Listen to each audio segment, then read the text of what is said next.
Another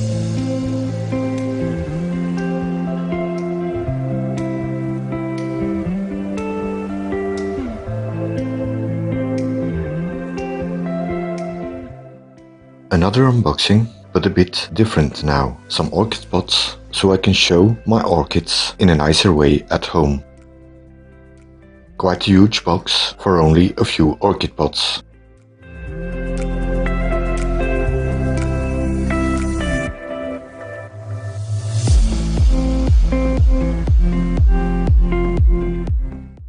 A lot of packing materials. They must have made sure all pots arrived safely.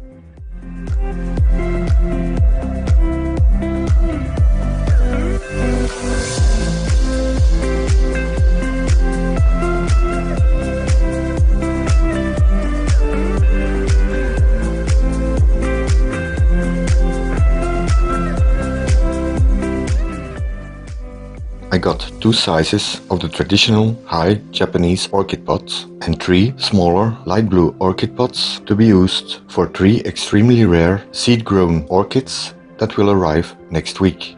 So that's it, only 12 Japanese orchid pots. This traditional Japanese black pot is commonly used for orchid growing in Asia. They come in this simple plain colored design, but also with hand-painted nature scenes, mythical figures or other traditional designs are available.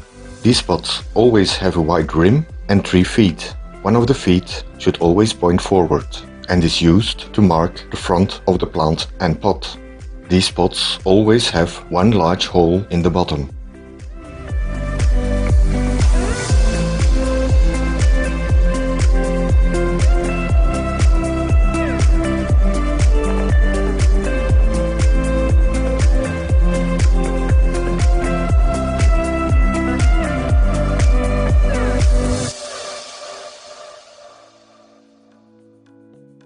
So, with the arrival of the pots, I can finally start repotting my Paphiopedilum helenae collection that I have so far. But first, I need to unpot all plants and check the roots for any problems or dead ones. This first one has a bit of a history, but I'll come back to that later. I don't want to mess too much with these fragile roots, so I won't damage them. And if some of the old media sticks to them, I'll just leave it.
All in all, most roots look good, with only a few, mainly older ones, that are dead.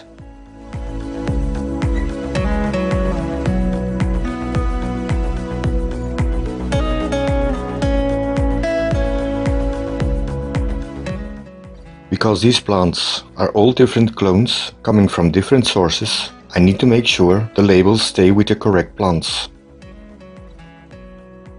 All cleaned up and ready for the repot. This is the potting mix I will be using.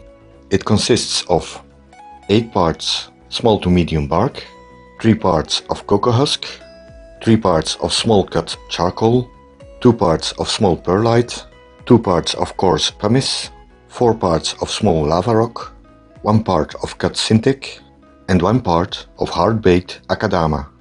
I'll put the list of ingredients down in the description below. Now, why did I create this mix, since most people grow it in bark only? I'll try to explain by the following footage. It's filmed in the habitat in North Vietnam. Paphiopedilum helenae grows high up in the hills in northern Vietnam. It only occurs there in small crevices in the limestone rocks. These cracks and holes contain biological debris like disintegrating leaves, but also houses insects and invertebrates, dead and or alive. So in a way, it grows lithophytically in these holes and gets its nutrients from the rotting biological waste.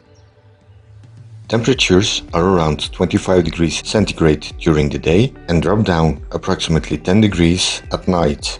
It's a very windy environment, bringing in fresh air day and night. When temperatures drop at night, fog and mist make the humidity go up to over 90%. They always grow sheltered from direct sunlight that is provided by overhanging rocks or other plants. Also, many other orchids are found in this area. These slipper orchids cling to the rocks by firmly attaching their roots into the crevices. It's a humid environment where even sponge mosses thrive. Since I grow in a home environment, I must try and replicate this as much as possible. Air must move around the plants, but the roots as well. I also need to keep some humidity in the pots without the potting material going soggy.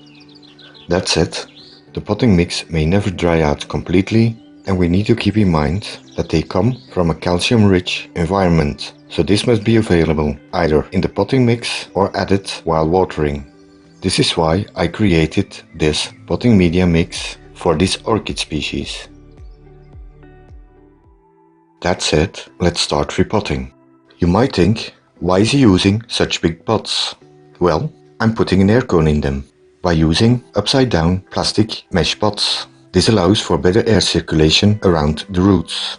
These cones will cover approximately 35% of the pot's volume.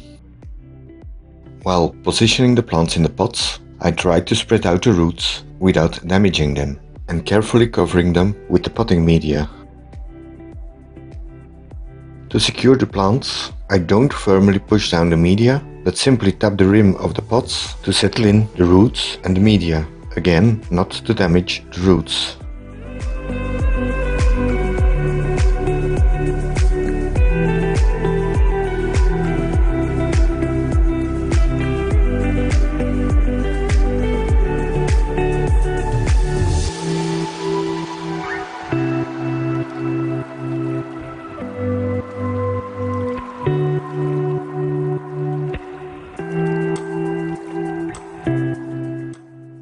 There's a significant difference in the shape and form of my plants. This is because some are divisions of adult plants, while others are maturing and seed grown.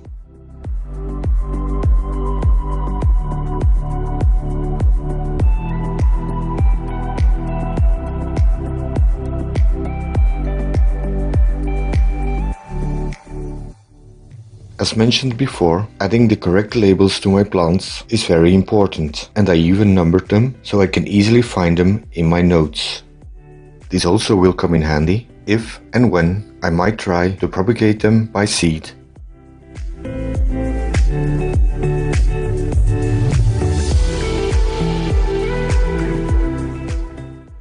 This last one is the one with a bit of history. I bought it from Großachner Orchideen as a flowering size plant. This was last February.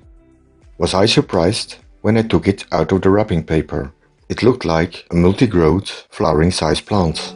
Then I took off the protecting paper that keeps the plant from falling out of its pot during transport. A huge surprise. Promptly, 2 growths fell out of the pot. They each had only 2 remains of what should be good roots. These are the ones you see here. I then potted them up in the same mix I'm using now by way of an experiment. And it worked. Within 3 months they grew new roots. But now they split up again while repotting. This time, however, they both have roots. And they have a chance to become flowering size in a few years.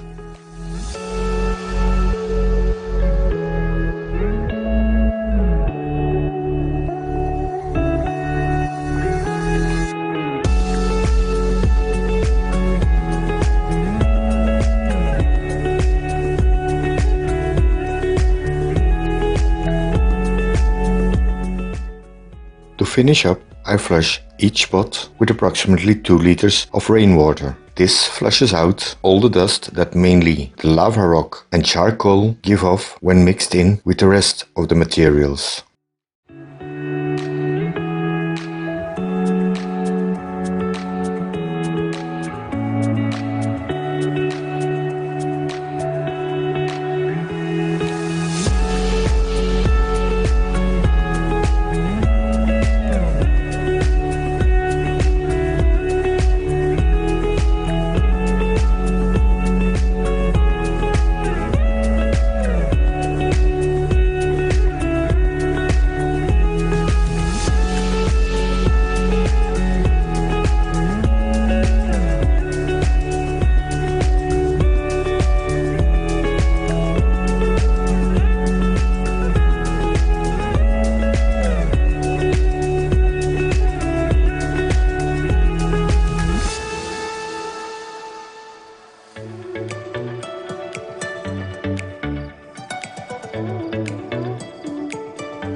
All done repotting now.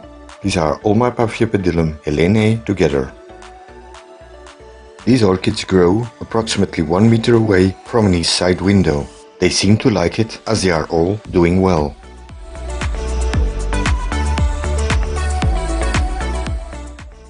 These 2 are the 2 seedlings from Großachner Orchideen in Germany I just repotted. And these are the other seedlings that were in the same pot. These also barely had any roots.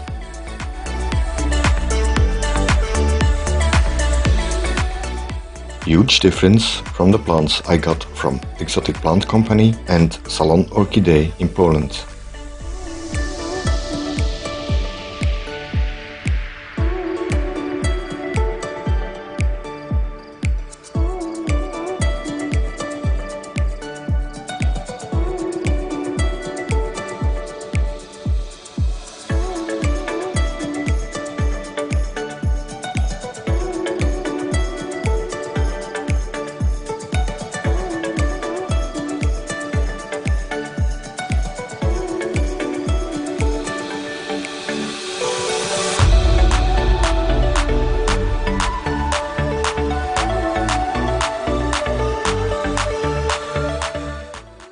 Hope you liked this video again. If so, please subscribe to my channel and/or give it a thumbs up. Anyway, thank you for watching and until next time.